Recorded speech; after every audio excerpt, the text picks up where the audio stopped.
భజ గోవిందం 8వ శ్లోకము. కాతే కాంతాకస్తే పుత్రః సంసారోయమతీవ విచిత్రః కస్యత్వం కః కుతాయాతః తత్వం చింతయతదిహ ప్రాతః. భజ గోవిందం గోవిందం భజ మూఢమతే. కాతే కాంతాకస్తే పుత్రః సంసారోయమతీవ విచిత్రః కస్యత్వం కః కుతాయాతః తత్వం చింతయతదిహ ప్రాతః.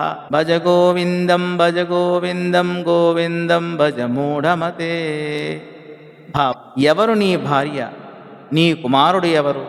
అంతా విచిత్రమైన సంసారం. ఎవరి వాడివి నువ్వు? ఎక్కడి నుండి వచ్చావు తమ్ముడు? ఆ సత్యాన్ని ఇక్కడే విచారించు, ఇప్పుడే ఆలోచించు.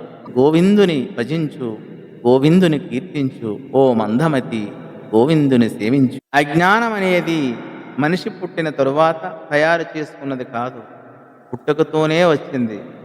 అజ్ఞానము బంధాలను అందాలుగా చూపిస్తుంది.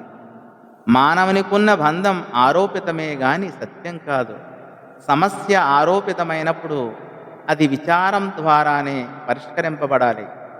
అదే ఈ శ్లోకములో కేంద్ర విషయం. అజ్ఞానం అందించిన సమస్యకు జ్ఞానమే ఏకైక పరిష్కారం.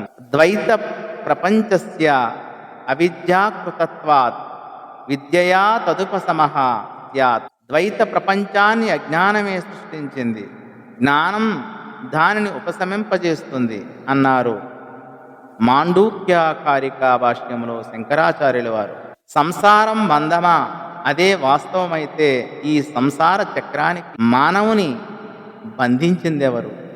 భార్యా బిడ్డలా? వారెక్కడి నుండి వచ్చారు? వారికి నీకు గల సంబంధం వాస్తవానికి ఎలాంటిది? ఇదే విచారం అంటే. పుట్టుకతో భార్యాబిడ్డలు కలిసి రాలేదు, మధ్యలో వచ్చి చేరారు.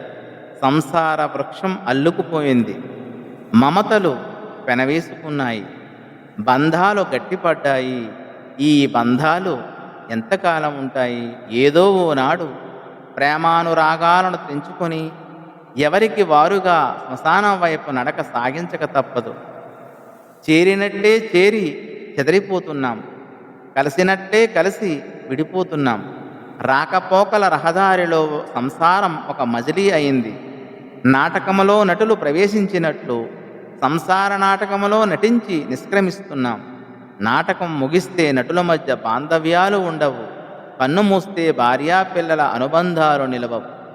ఇంతకీ సంబంధాలను సృష్టించుకునే నీవెవరు? నీవు దేహానివి కావు.